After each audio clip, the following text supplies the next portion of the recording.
तो 2024 के चुनाव के लिए वोटिंग के लिए बहुत कम दिन बचे हैं और ऐसे में सवाल फिर घूम फिर के वही दो राजनीतिक दल राष्ट्रीय स्तर के जिनके बीच में आमने सामने की टक्कर नजर आ रही है। कौन किससे आगे प्रचार प्रसार में है, आज यही चर्चा का विषय है। तमाम मेहमानों का इंट्रोडक्शन आपसे करा देते हैं। नवीन पिरसाली जी भाजपा प्रवक्ता हमारे साथ जुड़ चुके हैं, संदीप चमोली जी कांग्रेस प्रवक्ता है, दीपक रावत जी यूकेडी नेता है और हरीश मैखुरी जी वरिष्ठ पत्रकार हमारे साथ लाइव जुड़े हुए हैं।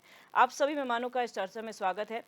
संदीप चमोली जी, आज शुरुआत आपसे, क्योंकि कहा जा रहा है कि भारतीय जनता पार्टी हर मोर्चे पर आगे है। बस आप लोगों ने इस बार मैनिफेस्टो इनसे पहले जारी कर दिया, वरना उससे अलावा प्रचार प्रसार की बात की जाए तो आप कहीं पीछे हैं। क्या कहेंगे इस पर?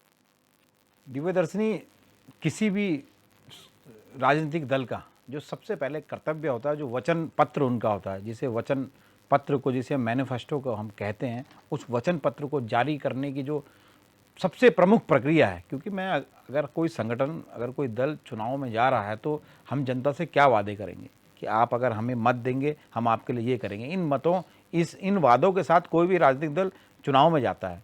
लेकिन भाजपा को तो कोई भी अपना वादा पूरा नहीं करना है। तो आपके सामने है, नरेंद्र मोदी कहते थे कि 15 लाख सबके खाते में आएंगे, वो आपके सामने। नरेंद्र मोदी कहते थे देश के प्रधानमंत्री की 2-2 लाख रोजगार जो है प्रतिवर्ष वो होगा। आप समझ सकते हैं। अरे दुर्भाग्य तो ये है कि उनके उस रोजगार के कारण देश में सिर्फ युवाओं को एक रोजगार मिला है कि जो मोदी के जो सहयोगी हैं नरेंद्र मोदी जी के, अंबानी जी, उन्होंने डाटा फ्री दिया। प्रत्येक हमारा साथी जो है अपना जो समय, बेरोजगारी का समय जो है वो नेट के माध्यम से काट रहा है। तो दिव्यदर्शनी, किसी भी मोर्चे पे भारतीय राष्ट्रीय कांग्रेस, देश में एनडीए जो हमारा गठबंधन है, किसी भी मोर्चे पे भाजपा से किसी भी मोर्चे में पीछे नहीं। आप इसको ऐसे जान सकते हैं कि आप पूछिए भाजपा के साथियों से कि किन वादों के साथ, अगर दिव्यदर्शनी हम आपके चैनल पे बैठे हैं तो आपका जो आज का एजेंडा ये तैयार हुआ होगा कि आप एंकरिंग कर रही हैं, आपको बताया गया होगा कि इस मुद्दे पे हम शाम को 8 बजे चर्चा करेंगे। लेकिन जब भाजपा के प्रत्याशी को यही नहीं पता है कि उसके पास मुद्दे क्या होंगे तो वो जनता को क्या देगा। लेकिन वो एकदम सही है, क्योंकि उनके आप पिछला मैनिफेस्टो अगर उठा के देखेंगे उसमें से 10% भी अगर वो पूरा कर पाए हो तो जनता को समझने की आवश्यकता है। रटी रटाई उनकी वही बातें हैं। वो कहते हैं हर घर जल नल। अरे हर घर जल नल अगर अच्छे से जांच हो जाए दिव्यदर्शनी, तो इस पूरे प्रदेश का सबसे बड़ा घोटाला होगा। वो कहते हैं कि नमामि गंगे योजना इस देश का सबसे बड़ा करप्शन साबित होगा। वो कहता है हमने सड़कें बनाई। अरे भैया, सड़कें बनाई, इस समय आप यहाँ से लेके श्रीनगर जाके तो देखिए कितना कठिन रास्ता हमारी चारधाम यात्रा का हो रखा है। लेकिन इनको कहो कि ये जो वचनबद्ध करके हर राजनीतिक दल पे विश्वास के साथ जनता हमें वोट देती है दिव्यदर्शनी, लेकिन मात्र किसी भी प्रकार से सत्ता हासिल करना, ये तो हिटलर का काम था कि भाई किसी भी प्रकार से हमें सत्ता हासिल करना और अपने आप को राजा बुलाना है। आप मैनिफेस्टो जारी करिए, बताइए जनता को कि हम आपके लिए क्या करना चाह रहे हैं। आप अपने प्रत्याशी को, अब जब प्रत्याशी को यही नहीं पता है तो बस वो ये कह रहा है कि आप ये माने आपने नरेंद्र मोदी जी को वोट देना है। दिव्यदर्शनी, नरेंद्र मोदी जी इस राज्य के गांवों का विकास नहीं करेंगे। हमारे देश के प्रधानमंत्री यहाँ योजनाएं भेज सकते हैं, लेकिन इस राज्य के युवा को, इस राज्य के वासी को अगर कोई समस्या होगी तो अपने सांसद को पकड़ेगा। लेकिन वो कैसे पकड़ लेगा? क्योंकि प्रत्याशी तो खुद मन से कह रहा है, वो प्रत्याशी मैं नहीं हूं, प्रत्याशी नरेंद्र मोदी है। तो आपको समझना पड़ेगा, ये जो दल है, इस दल ने पूरे देश को छलने का काम किया और इस चुनाव में प्रदेश की जनता और देश की जनता इस बात को भली भांति जान गई है। बिल्कुल। नवीन पिरसाली जी, यहाँ पर कांग्रेस की अगर माने तो उनके कैंडिडेट्स ही उनके स्टार प्रचारक हैं, वो प्रचार कर रहे हैं, उनके अपने समर्थक हैं।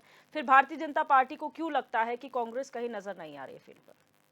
तो इसलिए तो मैं कह रहा हूँ, आप ये देखिए कि जब प्रत्याशी ही स्टार प्रचारक है, आगे पीछे कोई नहीं है, अनाथ प्रत्याशी घूम रहे हैं, कहाँ घूम रहे हैं किसी को पता नहीं, तो इसलिए हम कहें कि कांग्रेस कहीं नहीं दिख रही है। सबसे बड़ा उदाहरण आप देखिए, मैं आपसे अगर पूछूं कि उत्तराखंड कांग्रेस का सबसे बड़ा नेता कौन है, अगर मैं आपसे पूछ लूं, हालांकि सभी जानते हैं हरीश रावत जी, उनसे बड़ा कोई नेता यहाँ पर कांग्रेस का नहीं है।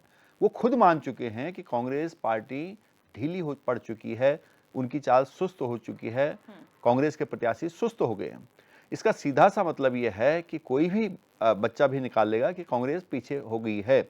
मतदान से पहले इस प्रकार का आभास कांग्रेस के बड़े नेताओं का होना साफ दिखा रहा है कि उत्तराखंड की जनता कांग्रेस को नकार चुकी है। दूसरा, कांग्रेस पार्टी जिस प्रकार से खाली हो चुकी है, लगभग आप देख सकते हैं कि पिछले दिनों खुद हमारी पार्टी में इतने लोग वहां से आए हैं, कुछ लोग घर बैठ गए हैं, कार्यकर्ता आज साथ नहीं दे पा रहे हैं। तो कहीं ना कहीं कांग्रेस की रीति और नीति में जो बदलाव पिछले कई दशकों से आ रहे हैं, उससे कांग्रेस के कार्यकर्ता क्षुब्ध हैं, नाराज हैं। और ऐसी स्थिति में उनको ये लग रहा है कि अगर देश का भविष्य सुरक्षित है तो माननीय प्रधानमंत्री मोदी जी के नेतृत्व में है, भारतीय जनता पार्टी की नीतियों में है। उससे प्रभावित होकर लोग लगातार भारतीय जनता पार्टी का दामन थाम रहे हैं और भारतीय जनता पार्टी का आधार बढ़ रहा है। मैं ये कह रहा हूं कि 2-3 बिंदुओं पर आपका ध्यान मैं दिलाना चाहता हूं। जहां तक उत्तराखंड की बात है, तीसरी बार भारतीय जनता पार्टी के 5 सांसद पिछली बार से ज्यादा मतों के अंतर से जीत दर्ज कर रहे हैं। फिर एक बार मोदी सरकार 400 पार, मोदी सरकार का नारा उत्तराखंड की जनता लगा रही है और माननीय प्रधानमंत्री जी को अपना आशीर्वाद दे रही है। भगवान बद्री विशाल बाबा केदार की धरती पूरी तरह से भारतीय जनता पार्टी मय है और भारतीय जनता पार्टी को आगे ले जा रही। मैं लास्ट अपना एक कमेंट ये अभी चमोली भाई हमारे बोल रहे थे कि हर घर जल हर घर नल, जैसे जैसे ये बोलेंगे मैं वैसे वैसे उनका जवाब आगे देता जाऊंगा। मैं इनके जानकारी के लिए बताना चाहूंगा कि 11 करोड़ 88 लाख घरों में नल से जल दिया गया है, जिसमें से 12,71,000 उत्तराखंड में है। तो इतने लोगों को हम यहाँ पर लाभान्वित कर पाए हैं। तो उस चीज को वो देखते हुए आज जनता पूरी तरह से तैयार है कि कोई गारंटी दे सकता है तो मोदी जी हैं। मैं आगे जवाब इनका देता रहूंगा अगर ये प्रश्न करेंगे। इसी बात पे नवीन फिरसाली जी, क्योंकि ये बात आ ही गई है, हर घर जल की बात की जा रही है और आंकड़े जो प्रेजेंट किए जाते हैं, जाहिर सी बात है डिपार्टमेंट्स द्वारा किए जाते हैं। लेकिन जब हम पहाड़ों की स्थिति इसके बारे में बात करें तो कई ऐसे मामले सामने आए हैं जहां पर नल तो लगा दिए गए हैं, लेकिन आज भी लोग कई किलोमीटर चलकर पानी लेने जाते हैं, जबकि नल हर घर जल हर घर नल योजना के तहत लगाए गए हैं। तो आंकड़ों में और ग्राउंड रियलिटी में कुछ तो डिस्क्रिपेंसी जरूर है, उस पर भी चर्चा करेंगे। दीपक रावत जी, यहाँ पर हम कांग्रेस और भारतीय जनता पार्टी की बात इसलिए करते हैं क्योंकि दोनों ही दल एक ना एक बार जो है वो राजनीति में और सरकार में यहाँ पर रही है। क्या साइलेंटली यूकेडी तीसरा विकल्प बनने का प्रयास कर रही है जो कभी आम आदमी पार्टी ने किया था, और क्या आपको लगता है कि आप इनके दोनों के मुकाबले में कहीं हैं? निश्चित रूप से जिस प्रकार की परिस्थितियां इस प्रदेश में उत्पन्न हो रही है राजनीतिक रूप से, और ये जनता के सामने पूरी तरह से एक्सपोज हो चुके हैं इनके नेता जो भारतीय जनता पार्टी को या कांग्रेस के हों, जिस तरीके से विचारधारा की बात ये करते थे, जिस विचारधारा को इन्होंने एक ही रात में त्याग दिया है, जिस विचारधारा के मतलब पानी पी पी के थूक घूट घूट के ये विचारधारा को विरोध करते थे और उसकी विचारधारा को विरोध करते करते ये नेता बने और उसके बाद मंत्री भी बने और उसके बाद रातों रात उस विचारधारा के समर्थक बन गए, उस विचारधारा के उपासक बन गए। तो ये सारी चीज़ें जो अब आई हैं, अब जनता देख रही है, जनता समझ रही है कि भारतीय जनता पार्टी हो या कांग्रेस हो, इनमें ज़्यादा कोई डिफरेंस नहीं, सिर्फ एक सिक्के के दो पहलू हैं। और उत्तराखंड क्रांति दल तो हमेशा कहता आया है इस प्रदेश के लिए एक सांपनाथ और एक नागनाथ है। इनसे इस प्रदेश को और कोई उम्मीद नहीं है। अब सिवाय इस विषय के देखिए कि जो विषय उठाए जा रहे हैं, जो लोकल विषय हैं, जो विषय इस प्रदेश के लिए बहुत अति महत्वपूर्ण है, उन विषयों पे कोई चर्चा नहीं हो रही है। और दुर्भाग्य देखिए, जो इससे पहले आप चर्चा कर रही थी घोषणा पत्र की, अगर डबल इंजन की सरकार काम कर रही थी, प्रधानमंत्री जी ने बहुत अच्छा काम किया है, मुख्यमंत्री धाकड़ मुख्यमंत्री जी हैं, तो सबसे पहले तो घोषणा पत्र भारतीय जनता पार्टी का आना चाहिए था, दृष्टि पत्र होना चाहिए, संकल्प पत्र आना चाहिए था, जो भी नाम दे दे और पूरे भारत को बताना चाहिए था कि हम ये करके दिखाएंगे। क्योंकि पिछले 10 साल से हो उलट रहा है, विपक्ष के सारे दल अपने घोषणा पत्र निकाल रहे हैं और जो सत्ता पक्ष है जो कह के चल रहा है 400 पार, उसका घोषणा पत्र नहीं आया है। तो विपक्ष अगर ये कहता है कि वो देखना चाह रहे थे कि सत्ता विपक्ष कौन कौन से मुद्दों को उठा के ला रहा है ताकि हम उसकी काट ढूंढ पाए और फिर अपना घोषणा पत्र प्रस्तुत करें, ये इससे बड़ा छलावा क्या है? आप जो क्लास में फर्स्ट आता है वो पहले से कहता है कि मेरे मेरिट में नाम आएगा। यहाँ तो दिक्कत दूसरी है, दूसरे जितने नंबर ला रहे हैं वो बाद में बता रहा है कि मेरे इससे ज्यादा आएंगे। स्थिति है, ये नहीं कह रहा है कि मैं प्रथम आऊंगा, मैं सर्वप्रथम आऊंगा, वो कह रहा है कि दूसरे विपक्ष के लोग जो मेरे प्रतिद्वंदी हैं, इनकी जितनी परसेंटेज है मैं इससे परसेंटेज ज्यादा लेके आऊंगा, क्योंकि जब वो बता चुके हैं कि कितने परसेंटेज है। यही सबसे बड़ी विडंबना है इस प्रदेश की। भारतीय जनता पार्टी और कांग्रेस के शासनकाल में 2-2 बार के शासनकाल का इनको मिला हुआ है। जो सबसे बड़ा नुकसान हुआ है वो इस प्रदेश का हुआ है। ये ग्रीन बोनस की बात नहीं करेंगे, ये महिला उसकी बात नहीं करेंगे, सुरक्षा की बात नहीं करेंगे। ये अगर ये आज जो हमारे प्रसाली जी ने बोला है नल हर घर हर जल नल की बात, आप इनको जरा पहाड़ तो दिखाइए, पहाड़ में तो नल ही नहीं लगे हुए हैं और जल की तो दूर की बात है, जल की तो स्थिति बहुत किलोमीटर जाके लेना पड़ता है। आप इनके मतलब स्थिति देखिए, जो 1980 का जो कानून था, वन संरक्षण कानून और वाइल्ड लाइफ एक्ट, उसका सबसे ज्यादा दुष्प्रभाव अगर किसी प्रदेश ने झेला है तो उत्तराखंड ने झेला है। ये उसकी बात नहीं करेंगे। ये यहाँ के जो जल स्रोत हैं, जो यहाँ के बांध हैं, उसमें हमारा अधिकार ज्यादा हो, ये उसकी बात नहीं करते हैं। तो नुकसान तो हमारा ही है ना, जो यहाँ का मूल निवासी है, जिसने इस प्रदेश को सोच के बनाया था कि इस प्रदेश में जो भी शासन करेगा, चाहे वो उत्तराखंड क्रांति दल हो, भारतीय जनता पार्टी हो, कांग्रेस हो, वो प्रदेश उन्नति करेगा। क्या कारण है कि प्रदेश उन्नति नहीं कर रहा है? आज भी जस वो समस्या जस की तस है। क्या प्रधानमंत्री जब 11 तारीख को आएंगे तो क्या इस चीज को एड्रेस करेंगे? क्या ग्रीन बोनस की बात करेंगे? हम तो यकीन कर रहे हैं कि शायद वो करेंगे, लेकिन ऐसा कुछ नहीं होने वाला। ये आज भी उन्हीं जुमलों की बात करेंगे, उन्हीं मुद्दों की बात करेंगे जिन मुद्दों का इस प्रदेश से दूर दूर तक कोई नाता नहीं है। बिल्कुल हरीश मेखुरी जी, यहाँ पर हर राजनीतिक दल के अपने दलीलें हैं, अपने मुद्दे हैं, लेकिन जो अभी सिनेरियो बन रहा है प्रचार प्रसार में, आपको क्या लग रहा है कि हावी क्या है? विपक्ष के मुद्दे हैं या फिर भारतीय जनता पार्टी का चेहरा जिसके दम पर यहाँ पर प्रचार प्रसार किया जा रहा है? दिव्य दर्शन जी, एक तो जो राजनीतिक उत्तराखंड में इस समय प्रचार प्रसार चल रहा है, काफी सभी दल अपनी अपनी तरफ से जोर लगा रहे हैं। जितने जिसके संसाधन है, जितने जिसके पास मैन पावर है, उस हिसाब से लोग अपना अपना प्रचार कर रहे हैं। और ये जो जहां तक जनता किसके पक्ष में खड़ी होगी, तो निश्चित रूप से ये आने वाले जो परिणाम होंगे वो उसमें जनता बताएगी। लेकिन 19 तारीख को जो पोलिंग होने वाला है, उसके लिए जनता भी काफी इस बार एक्साइटेड है, बढ़ चढ़कर हिस्सा ले रही। इतने मतलब बढ़ चढ़कर लोग पहले भाग नहीं लेते थे चुनाव में, साइलेंट रहता था। लोकसभा चुनाव तक काफी साइलेंट रहता था, जहां तक हमारे हमने देखा है पहले। एक तो इस समय सोशल मीडिया का जब दौर भी है, सोशल मीडिया का जमाना है, हर चीज जो है शेयर होती रहती है, तो इसका लाभ भी राजनीतिक दलों को खाना भी चाहिए। कुछ दल को, राजनीतिक दलों को मिल भी रहा है। अब रही देश में जो स्थायित्व है, वो तब आता है जब जैसे जो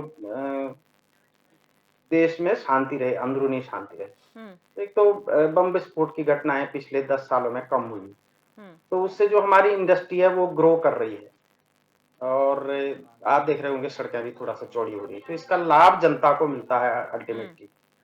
और एक जो मुझे लग रहा है, खासकर उत्तराखंड के परिप्रेक्ष्य में, हमारे जो कांग्रेस के जैसे बहुत सारे दिग्गज नेता थे, राजेंद्र भंडारी जो 2 बार 3 बार के विधायक रहे हैं, मंत्री रहे हैं जी, और देहरादून में दिनेश अग्रवाल जी जो हैं जैसे मंत्री रहे हैं, बड़े सज्जन व्यक्ति जिनकी बड़ी स्वच्छ छवि थी। और उधर से भी जिला पंचायत अध्यक्षा रेणु जी माओ से, तो इस तरह के लोगों ने कांग्रेस छोड़ी है, तो उससे कांग्रेस का कहीं ना कहीं मनोबल अंदर से कम हो सकता है। मध्य प्रदेश में कि कल मैं खबर पढ़ रहा था, 1 लाख लोगों ने कल बीजेपी ज्वाइन की कांग्रेस के, तो ये इतिहास में इतना बड़ा मतलब ऐसा एक तरह से पूरी पार्टी शिफ्ट हो गई, ये तरह समझ लो, मतलब उस क्षेत्र की जहाँ से 1 लाख लोग जी। तो इस तरह के समाचार से क्या होता है कि पार्टी के मनोबल को भी थोड़ा सा दिक्कत होती है। हरीश रावत जी का बयान इसी परिप्रेक्ष्य में आया कि भाई सुस्ती है, उतना ज्यादा कर नहीं रहा है, ऊपर के लेवल पे कुछ होना चाहिए। एक हम ये चाह रहे हैं कि मजबूत विपक्ष हो, लेकिन विपक्ष को भी क्या है कि वो अभी एक तो ये तय नहीं हो पाया कि प्रधानमंत्री कौन होगा, तो प्रधानमंत्री का चेहरा सामने आना चाहिए, तो उससे क्या होता है कि लोग थोड़ा सा तुलना कर पाते। तो एक तो ये चीज है। दूसरा ये शायद उनकी ये दिक्कत रही होगी कि यदि हम प्रधानमंत्री का चेहरा आज ही बता दें या तय कर दें, तो बहुत सारे दूसरे जो घटक हैं साथ के वो छिटक सकते हैं। तो ये भी डर शायद उनको विपक्ष में हमारे है बैठा हुआ कहीं ना कहीं, तभी तो प्रधानमंत्री का चेहरा नहीं घोषित हो पा रहा है अभी तक। बिल्कुल। तो मेन तो यही है। अब जहां तक हम सोच पा रहे हैं कि भारतीय जनता पार्टी ने वादा किया था कि हम 15 लाख लाएंगे, तो यदि उन्होंने ऐसा वादा किया तो लाना चाहिए उनको विदेशों से काला धन। लेकिन जब वो स्वदेश में ही बहुत सारा ब्लैकमेलिंग का धन पकड़ते हैं, 6-6 करोड़ रुपया, 6,000 करोड़, 5,000 करोड़ एक एमपी के घर से पकड़ते हैं, तो यहाँ वही बिलबिलाने लगते हैं सारे दल जो कह रहे हैं 15 लाख रुपए नहीं आ रहे विदेश। भेजे किसके कार्यकाल में थे वो 15 लाख विदेश, गए किसके कार्यकाल में थे वो भी बताना पड़ेगा। तो ये सब चीजें जो है एनालाइज जनता कर रही है, देखेगी। हम देख रहे हैं कि बहुत सारी जगह पैसा मिल भी तो रहा है, अगर ईडी वगैरह सक्रिय हो रखी है, छापा मार रही, तो पैसा मिल रहे हैं ना भाई, करोड़ों करोड़ रुपए मिल रहे हैं, तो उसका हिसाब भी तो देंगे। तो निश्चित रूप से भ्रष्टाचार जो है वो देश में समाप्त होना चाहिए, आतंकवाद देश में समाप्त होना चाहिए, ये देश के हित में है। ठीक है। जो भी दल इस दिशा में कार्य करेगा उसको निश्चित रूप से लाभ हो सकता है। और दूसरा ये है कि हमारा जो अभी तो कांग्रेस पार्टी का ही घोषणा पत्र आया है, दूसरी पार्टियों का भी भारतीय जनता पार्टी पता नहीं क्यों देर करी, कह रही थी हमने 72,000 लोगों से सुझाव दिए हैं, तो भाई कंपाइल कर लेते और अब तक आ जाना चाहिए था, तो ठीक है, तभी उस पे तो सवाल लोग तुलना करेंगे। ठीक है, संदीप चमोली उनका भी जी। नहीं आया, यूकेडी का घोषणा पत्र आ गया। यूकेडी की हमारी ये है कि उनको क्षेत्रीय मांग उठानी चाहिए, क्षेत्र दल हैं, तो बजाय कि हम नेशनल लेवल की बड़ी बड़ी मांगे करें, बड़ा चर्चा करें, इस दल की उस दल की आलोचना करें, उससे बहुत लाभ यूकेडी को होने वाला नहीं है। यूकेडी को तब लाभ होगा जब वो क्षेत्रीय मांग को प्रबलता से रखेंगी, यहाँ की मांग को रखेंगी, गैरसैंण राजधानी की मांग को रखेंगी, गांव-गांव जो अभी हमारे 40% गांव सड़कों से नहीं जुड़े हैं, तो उनकी मांग रखेगी, तो यूकेडी को लाभ होगा। ठीक है, संदीप चमोली जी, यहाँ पर आप लोगों ने हमेशा कहा कि कांग्रेस की नीति अलग है, बीजेपी की अलग है, लेकिन क्या आपको नहीं लगता इस बदलते दौर में जब सोशल मीडिया हावी है, सब कुछ सोशल मीडिया पर है, सब बहुत फोरफ्रंट पे है, आप लोग इतनी डिले क्यों करते हैं? क्या आपके जो बड़े नेता हैं वो कहीं तरीके से साइडलाइन कर रहे हैं आप लोगों को, कितना वक्त लग रहा है यहाँ आने में? दिव्यदर्शनी, सबसे पहले तो एक हैरानी की बात इस देश में ये है कि काला धन वापस लाने की बात करते करते जो दल, जो देश के प्रधानमंत्री बने, अब ये देखिए कितनी विचित्र घटना है कि अब वो चुनावी बॉन्ड से जो उनके द्वारा काला धन लिया गया वो उसको ही छुपाने में लगे हुए हैं। एक तरफ तो उन्होंने कहा था, उनकी हर सभाओं में आपने सुना था कि मैं काले धन को, जो देश का काला धन है उसको देश में से वापस लाऊंगा।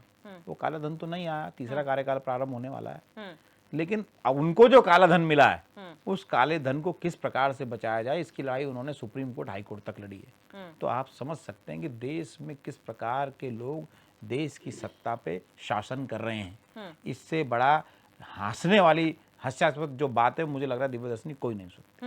दिव्यदर्शनी, कांग्रेस विचारधारा से चलने वाला दल है।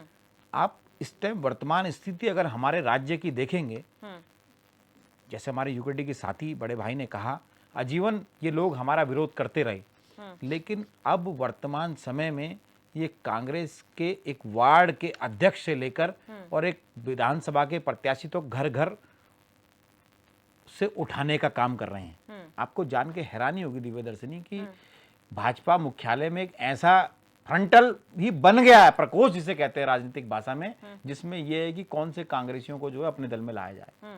मतलब आप तो विचारधारा की बात करते हैं, मतलब एकाएक आपकी विचारधारा, आप हमारे साथी को ले जाते हैं जिसने आजीवन हमारी संस्था ग्रहण की और हमारे यहाँ राजनीति की, फिर आप उसकी विचारधारा को क्या कैसे बदलने का काम करते हैं। दिव्यदर्शनी, भाजपा का एक ही मूल मंत्र है, एक ही मूल मंत्र है जो हिटलर शाही का मूल मंत्र है, किसी भी प्रकार से ऐन कैन प्रकरण इस देश की सत्ता को हासिल करना है। लेकिन संदीप चमोली जी, आप विचारधारा की बात करते हैं और भारतीय जनता पार्टी विचारधारा की बात नहीं करती है, फिर ये कैसी विचारधारा है कि आपके अपने नेता उससे जुड़ नहीं पा रहे हैं और उनको नीतियां ज्यादा पसंद आ रही हैं आपके बजाय आपके विचारधारा के? दिव्यदर्शनी, अगर पिछले लोकसभा का आप चुनावी आंकड़ा उठा के देखेंगे तो मात्र 6% मत से हम दोनों दलों के बीच का अंतर था। ठीक है दिव्यदर्शनी, अगर आप वर्तमान स्थिति इस राज्य की देखेंगे, क्या कारण है कि अपने पूरे कार्यकाल में पुष्कर सिंह धामी द्वारा कोई रोजगार की नीति तो नहीं बनाई गई, लेकिन यूसीसी जैसा कानून इस राज्य में लाया गया। आप बताएंगे उससे किस व्यक्ति को इस राज्य के रोजी रोटी मिलने का काम हुआ? जब राज्य की पूरी जनता सड़कों के आके कह रही थी कि आप UKSSC की CBI जांच कराए, तो क्यों ये बार बार कोर्टों में हल्फनामा देते रहे कि नहीं ये जांच सही हो रही है, नहीं ये जांच सही हो रही है। मतलब जो राज्य की जो सरकारें चुनी जाती है दिव्यदर्शनी, वो जनता जनादेश के लिए चुनी जाती है। जनता का जनादेश जहां होता है वहां राज्य सरकारों को चलना होता है। लेकिन कितनी तानाशाही है। मतलब इससे बड़ी विडंबना क्या होगी कि जब अंकिता की मां को न्याय नहीं मिलता है, अगर आज आप देखेंगे तो वो दर दर जाके भाजपा के खिलाफ वोट मांगने का काम कर रही है। इससे बड़ा दुर्भाग्य हमारे राज्य का क्या होगा? इससे बड़ा दुर्भाग्य दिव्यदर्शनी कोई हो सकता है? और दिव्यदर्शनी, इससे भी बड़ी बात यह है कि 11 तारीख को इस देश के प्रधानमंत्री IDPL ग्राउंड ऋषिकेश में आ रहे हैं। आइए आपका स्वागत है, आप देश के प्रधानमंत्री हैं, लेकिन क्या अंकिता प्रकरण में वो कहेंगे कि सीबीआई जांच होनी चाहिए? क्योंकि वही आईडीपीएल ग्राउंड है जिसके मात्र आधा किलोमीटर की दूरी पे हमारी बहन अंकिता की लाश मिली थी। दिव्यदर्शनी, राजनीति को इन लोगों ने सत्ता का हासिल करने का एक अपना हथकंडा बना लिया है। इनको देश राज्य से कोई मतलब नहीं है, इनको जन भावनाओं से कोई मतलब नहीं है। ये मात्र इस राज्य की सत्ता को पाना चाहते हैं। नवीन पिरसाली जी, सवाल यहाँ पर वही है कि जब आप 400 पार का नारा देते हैं, क्योंकि उत्तराखंड में तमाम दिग्गज आ रहे हैं, खुद प्रधानमंत्री आ रहे हैं, तो क्या ये जरूरी नहीं हो जाता है कि जिस जमीन पर आप हैं उस जमीन पर आप वहां के मुद्दों को भी अगर आप मन से बोल दें तो जनता शायद आपसे रिलेट ज्यादा कर पाएगी, बशर्ते ये प्रधानमंत्री का चुनाव है। तो आपको नहीं लगता कि प्रायोरिटाइज करना बहुत जरूरी हो गया है इस समय पर? दिव्यदर्शनी जी, बहुत सीधा सा है कि आप देखिए, माननीय प्रधानमंत्री जी उत्तराखंड आए और उन्होंने यहाँ बहुत सारी बातें कही और बहुत सारी बातें की। उनका रिजल्ट भी सामने आया। उत्तराखंड एक छोटा सा राज्य है, केवल 5 सांसद हमारे पास हैं। बहुत बड़ी भूमिका हमारे प्रदेश की सरकारों में नहीं होती है, लेकिन उसके बावजूद भी माननीय प्रधानमंत्री जी लगातार उत्तराखंड का दौरा करते हैं और ये कहते हैं कि जो आने वाला दशक है, जो ये दशक चल रहा है, तीसरा दशक 21वीं सदी का, ये उत्तराखंड का दशक है। तो हमें ये सोचना होगा कि उन्होंने कोई न कोई दूरदृष्टि या कोई न कोई नीति के तहत ये बात कही। और वास्तव में हम डबल इंजन की सरकार का बार बार यहाँ पर जिक्र करते हैं और उत्तराखंड की देवतुल्य जनता ने हमें वो सौभाग्य दिया है कि हमारी यहाँ पर डबल इंजन की सरकार है। और डबल इंजन की सरकार की अगर मैं बात करूँ तो अभी हमारे चमोली भाई रोजगार की बात कर रहे थे। मैं इनसे ये कहूँगा कि आप आरटीआई, एक 10 रुपये की आरटीआई डल जाती है, आप ये करें कि जब से उत्तराखंड बना तब से लेकर 2 साल पहले का डेटा पूरा निकालिए और उसके बाद 2 साल में जो धामी सरकार ने रोजगार दिए, आप उसका डेटा निकालिए तो आपको तब समझ में आएगा कि रोजगार के क्षेत्र में हमारी सरकार ने कितना काम किया है। मैं यही बोल रहा हूँ। तो आप अगर ये बात करते हैं कि जिस प्रकार से भारतीय जनता पार्टी की सरकार यहाँ पर काम कर रही है, उसकी अगर कार्यशैली को आप देखना चाहते हैं तो जिस अवधारणा के साथ हमने उत्तराखंड राज्य की मांग की थी, उन सपनों को साकार करने का काम भारतीय जनता पार्टी की सरकार कर रही है। शहीदों ने जो सपने देखे थे, उत्तराखंड की जनता ने जो सपने देखे थे, उन सपनों को पूरा करने का काम आज वर्तमान में माननीय मुख्यमंत्री जी कर रहे हैं, भारतीय जनता पार्टी की सरकार उनके नेतृत्व में कर रही है। और माननीय प्रधानमंत्री जी का विशेष लगाव जो उत्तराखंड की तरफ है, उत्तराखंड से है, वो हमारा परम सौभाग्य है कि बहुत सारी योजनाएं उनके द्वारा यहाँ पर मिलती हैं। और बहुत सारी आपने वही कहा कि हम यहाँ पर सपनों को साकार करने की तरफ काम कर रहे हैं, लेकिन इससे पहले भी आपकी सरकारें रही हैं, चाहे टीएसआर देख लीजिए, फिर तीरथ सिंह रावत जी आए, उसके बाद धामी जी आए, लेकिन उतने टाइम में भी आज भी हम यहाँ पर बैठे हुए हैं और ये डिस्कस कर रहे हैं कि भू कानून आएगा, मूल निवास दिया जाएगा। अब उसमें मांगे ऐड ऑन होती चली जा रही हैं, पुरानी तो चली रही थी, अब उसमें और ऐड ऑन हो गया है। देखिए दिव्यदर्शनी जी, बहुत सारी समस्या थी यहाँ पर। कांग्रेस को भी बराबर समझ दिया, भारतीय जनता पार्टी को भी बराबर समझ दिया। नया राज्य था, नए राज्य की बहुत सारी समस्याएं थी, उन समस्याओं को जड़ से खत्म करने का काम भारतीय जनता पार्टी की सरकार कर रही है। हमने यहाँ पर महिलाओं के लिए 30% क्षैतिज आरक्षण रखा, राज्य आंदोलनकारियों के लिए 10% क्षैतिज आरक्षण रखा। हमने यहाँ की जो डेमोग्राफी बिगाड़ दी थी कांग्रेस ने, उसको ठीक करने के लिए, उसको संतुलित करने के लिए यहाँ पर नियम कानून निकाले। हमने यूसीसी का यहाँ पर प्रावधान किया और बहुत सारे काम ऐसे थे। बुनियादी ढांचे में बदलाव की जरूरत थी, हमने वो काम किया। हमारी केंद्र सरकार की मदद से हमने दून दिल्ली एक्सप्रेसवे बनाया। हमने ऋषिकेश कर्णप्रयाग रेलवे लाइन यहाँ पर बिछाने का काम कर रहे हैं, अपने अंतिम चरण में यहाँ पर पहुंच रही है।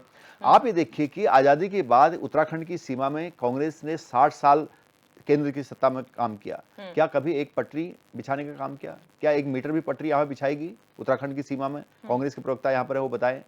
हमने उस सपने को साकार करने का काम किया जिसको कभी देखा गया था, जिसके बारे में जनता ने भी नहीं सोचा था कि ये हो सकता है, लेकिन हमारे जो इंजीनियर्स हैं इस देश के और जो इंस्टीट्यूशन हैं उनकी मदद से, सरकार की इच्छा शक्ति से ये संभव हो पा रहा है। तो हमारी सरकार उस दिशा में काम करी, चाहे 4 धाम यात्रा हो। जमरानी बात को आप देख लीजिए, पिछले 50 सालों से कांग्रेस उस पर राजनीति कर रही थी, हमने उसका पटाक्षेप कर दिया। हमारी सरकार ने उस पर 1500 करोड़ जारी कर दिए कि ठीक है, ये होना चाहिए। तो इस प्रकार की जो मूलभूत सुविधाएं यहाँ पर देने का काम किया, मूलभूत ढांचे में यहाँ पर बदलाव करके विकास के इंजन को आगे बढ़ाया, वो भारतीय जनता पार्टी ने बढ़ाया। अभी आप देखिए, माननीय मुख्यमंत्री जी ने अपने अथक प्रयासों से, प्रधानमंत्री जी के सहयोग से यहाँ पर एक बड़ा सा बड़ा ग्लोबल इन्वेस्टर समिट यहाँ पर हुआ और जिसकी परिणति रही कि हमने 1 लाख करोड़ की जो MOU थे वो ग्राउंड कर दिए हैं और उस पर काम होगा, उस पर रोजगार जनरेट होगा। तो हम तो इस दिशा में सोच रहे हैं, लेकिन कांग्रेस दुर्भाग्य से आज, जिसका उत्तराखंड राज्य बनाने में भी कोई सहयोग नहीं रहा, उत्तराखंड को चलाने में भी कोई सहयोग नहीं रहा और उत्तराखंड से उसकी आज समाप्ति के मुहाने पर खड़ी है, उस कांग्रेस को देखकर उनकी स्थिति को देखकर बड़ा तरस भी आ रहा है कि बेहतर है वो भारतीय जनता पार्टी की सफलता से ईर्ष्या करने की बजाय अगर अपने गिरेबान में झांकते, अपने दल के अंदर देखते, जो एक दल के अंदर दलदल बने हुए हैं, उस दलदल को साफ करते तो शायद कहीं टिकने लायक होती। आज हरीश रावत जी को ये नहीं कहना पड़ता कि कांग्रेस के प्रत्याशी सुस्त हो गए, कांग्रेस खत्म होने की कगार पर है, आज वो भी कहीं मैदान में होते। लेकिन फिर भी मैं ये कह रहा हूं कि अभी भी वो चेतें तो शायद जनता अगली बार कभी उनको यहाँ विपक्ष के तौर पर देखे, नहीं तो उनका तो विपक्ष से भी सफाया हो रहा है। ये चिंता की बात है। कांग्रेस से इस प्रकार का होना चिंता की बात है, तो वो अपने आप को सुधारे, भारतीय जनता पार्टी की चिंता ना करें। और जहां तक देवतुल्य जनता का सवाल है, जनता ठान चुकी है। जनता ने पहले बोल दिया था जो राम को लाएंगे हम उनको लाएंगे, जो उत्तराखंड की सोचेंगे हम उनको सोचेंगे। तो उत्तराखंड की भारतीय जनता पार्टी सोच रही है और यहाँ पर पूरा, अगर जिन तालों को कांग्रेस की सरकारों में बंद कर दिया था, 7 तालों के अंदर रख दिया था, मोदी जी ने आकर उन 7 तालों को तोड़कर उन प्रश्नों को बाहर निकाला, उनका समाधान जनता के सामने रखा है। इसलिए जनता को विश्वास है कि अगर देश का भविष्य सुरक्षित है तो मोदी जी के हाथों में है। अगर आज गारंटी मानी जाती है तो मोदी जी की मानी जाती है। कांग्रेस ने भी कई बातें की, आप कांग्रेस का मैनिफेस्टो देख लीजिए। आज कह रहे हैं कि मुस्लिम लीग के लीक पर चल चुकी है कांग्रेस। क्यों आ रहा है? ये तो हम नहीं कह रहे हैं, ये बड़े बड़े अखबार बोल रहे हैं, बड़े बड़े विशेषज्ञ बोल रहे हैं कि मुस्लिम लीग की लीक पर चली है कांग्रेस। तो शर्म आनी चाहिए कांग्रेस को। कांग्रेस क्या बन गई आज? दीपक रावत जी, यहाँ पर विडंबना इस बात की है कि हम अपने पड़ोसी राज्य हिमाचल का एग्जाम्पल लें और उन्होंने सरकार बनते ही सबसे पहला काम जो किया वो सशक्त भू कानून, और 23 साल के बाद भी हम इस पर डिस्कस कर रहे हैं कि हम लेकर आएंगे। बहुत सरकारों ने कोशिश की लेकिन सफल नहीं रह पाए। तो क्या आप अपना भी यूकेडी जिन्होंने इस प्रदेश की मांग करी फेलियर मानते हैं कि इतना आप लोग जोर नहीं लगा पाए कि कोई भी राष्ट्रीय दल जिन्हें सत्ता में रहने का मौका मिला वो नहीं कर पाए? दिव्य दर्शनी जी, मैं आपकी जानकारी के अनुसार सारे दर्शकों को बताना चाहूँगा, शायद ही कोई 2002 से लेकर 2024 का ये लोकसभा चुनाव में हमारे घोषणा पत्र में प्रथम 5 मुद्दों में धारा 371 का जिक्र ना हो, इस प्रदेश के लिए मूल निवास का जिक्र ना हो, यहाँ पर रोजगार की बात ना हो, यहाँ पर जो हमारे जल स्रोत है उसमें हमारे हक की बात ना हो और पलायन रोकने की समस्या के बारे में ना हो। जितने भी घोषणा पत्र हमारे 2002 से लगातार जब से प्रदेश गठित हुआ है और 2024 के घोषणा पत्र को उठा के देख लीजिए, हमने हमेशा प्रमुखता से रखा है। क्या कारण है? निश्चित रूप से शायद हम जनता तक अपनी बात नहीं पहुंचा पाए या जनता इस समय उन बातों पे इतना ध्यान नहीं दे रही है, लेकिन जब भविष्य में उनको इस बात का पता चलेगा तो शायद वो जरूर देखेगी। विषय क्या है? जिस रोजगार के बारे में बात अभी हमारे नवीन प्रसाद जी कह रहे थे, आज ही के एक राष्ट्रीय स्तर के दैनिक समाचार पत्र में एक खबर प्रमुखता से छपी हुई है और स्पष्ट कर रखा है कि उत्तराखंड में हर 5वां मतदाता बेरोजगार है। अब आप देखिए कितनी बड़ी विडंबना है इस प्रदेश की कि हर 5वां व्यक्ति बेरोजगार है और बेरोजगार के नाम पे सरकार कुछ भी कहने के लिए तैयार नहीं है। मुख्यमंत्री जी 6,000 12,000 देते हैं और उनको नौकरी पत्र पढ़ाते हैं और कहते हैं हमने रोजगार दे दिया। पर किसके बनस्पत दिया? आपके चैनल में मैंने हमेशा कहा है किसके बनस्पत दिया, ये उस बात को कभी नहीं बोलते। सीधा लिंक है।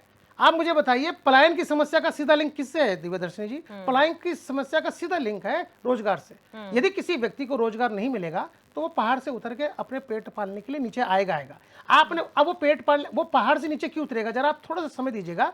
आपने उसको जंगल में लकड़ी काटने जाएगा तो उसको वन अधिनियम लगता है। घास काट ले तो आपका पर्यावरण नियम उसको रोक देता है। थोड़ी बहुत खेती करेगा तो जंगली जानवर जो सुअर है वो उसके खेत को पूरा खराब कर देते हैं। और अगर वो फिर भी हिम्मत करके उस पहाड़ में रहने लायक बन जाए तो शेर आके उसको खा जाएगा, उसके बच्चों को खा जाएगा। क्यों रहेगा वो उस प्रदेश में? क्यों रहेगा वो उस गांव में? इसमें विषय कोई बात नहीं करेगा। लगातार हर दिन शायद ही कोई ऐसा दिन हो जिसमें ये खबर ना छपी हो कि बाघ आज किसी बच्चे को उठा के ले गया, किसी महिला को मार दिया।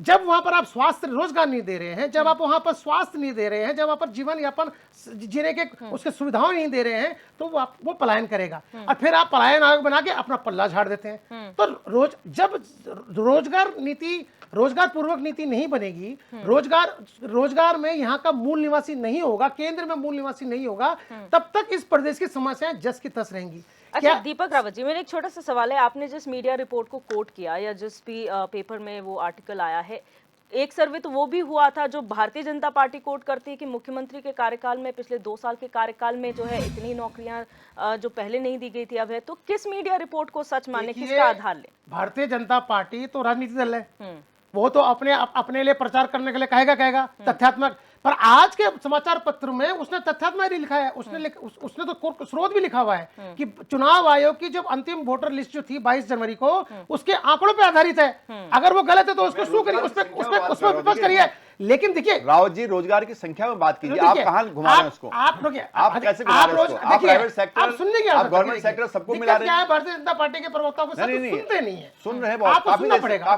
जैसे आपको विपक्ष से सुना है, आपका भाषण बहुत देर से मैं सुन रहा हूँ। भाषण नहीं दे रहा हूँ मैं, आप जो गोल गोल घुमा के बात भाषण तो आपको 11 तारीख को आपके प्रधानमंत्री जी देने आएंगे, जो कहेंगे ऐसा कुछ भी नहीं है, मैं हूँ मुझे वोट दो, मैं हूँ जो मुझे देखो, कुछ भी नहीं है। और जो 5 सांसद है उनको मत देखो। भाषण ये होता है, भाषण ये होता है जब वो कहते हैं मैं 15 लाख दूंगा और बाद में कहते हैं वो जुमला था। आपकी पार्टी का देखिए, आपकी पार्टी अच्छा वैशाली जी, अच्छा इसी पे मेरा काउंटर क्वेश्चन है, अगर आप कह रहे हैं कुछ नहीं है तो फिर अगर आप कैटेगराइज करेंगे तो फिर क्या माने? बेरोजगार किसको माने, जो सिर्फ सरकारी नौकरी वाले हैं या प्राइवेट नौकरी वाले हैं? आज की डेट में बेरोजगार, दिव्यदर्शनी जी, जो भारतीय जनता पार्टी का वो कार्यकर्ता बन गया वो बेरोजगार नहीं है, बस वो बेरोजगार नहीं है, बाकी सारे बेरोजगार हैं। ये मानने को तैयार नहीं होंगे, क्योंकि उसको तो रोजगार देने की जो बात है वो भारतीय जनता पार्टी कह ही रही है। यहाँ तक कि अब तो ये विपक्ष के नेताओं को भी रोजगार देने लग गए। देखिए, अगर प्रवक्ताओं का स्तर इस स्तर पर गिर गया है, ये मानने को तैयार मुझे हैरानी हो रही है। ये नहीं मुझे हैरानी हो रही है आपके ये नहीं कह रहे हैं कि बेरोजगारी वाला जो मुद्दा है इस प्रदेश के लिए मुद्दा है, ये मानने को तैयार नहीं हो रहे।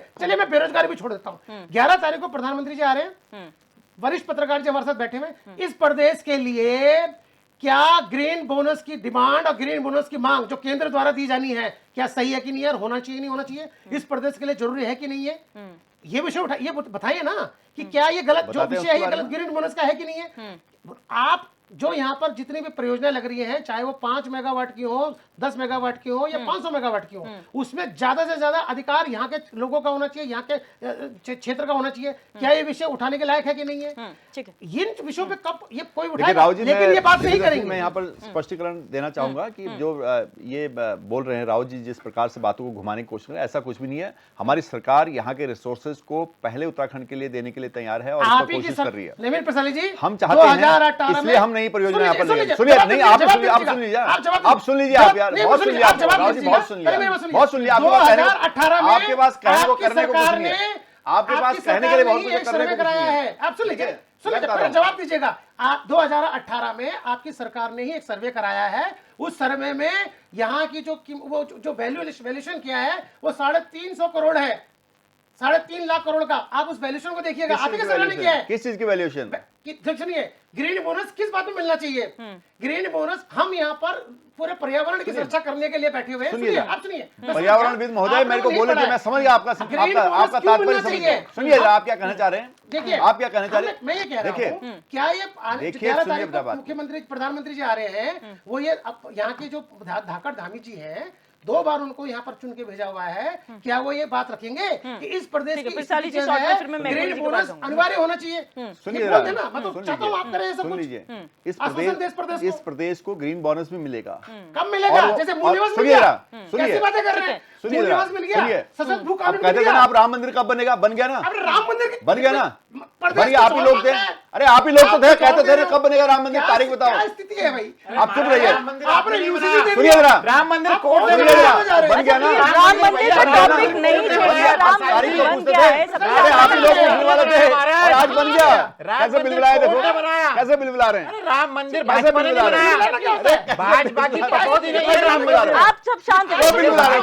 ठीक है, राम बिल बुलाओ मत, राम मैं बता रहा हूँ, राम बिल बुलाओ मत, एक मिनट, बिल बुलाओ मत, महाराज मैं बता रहा हूँ, आप रहे जो भी इस प्रदेश के लिए आवश्यक होगा, भारतीय जनता पार्टी सरकार प्लीज अपने प्रदेश के राम मंदिर पे नहीं जाते हैं, क्योंकि अभी वो किसी की भी मुद्दे में नहीं है। प्रदेश की जनता, ठीक है, भारतीय जनता करंट मुद्दों पे बात कीजिए। जो ठीक है, एक मिनट, जनता पार्टी लेकिन आप दोनों प्लीज शांत, ठीक है, क्यों बिल बुला रहे हो? वैशाली जी और संदीप जी, एक मिनट आप दोनों शांत,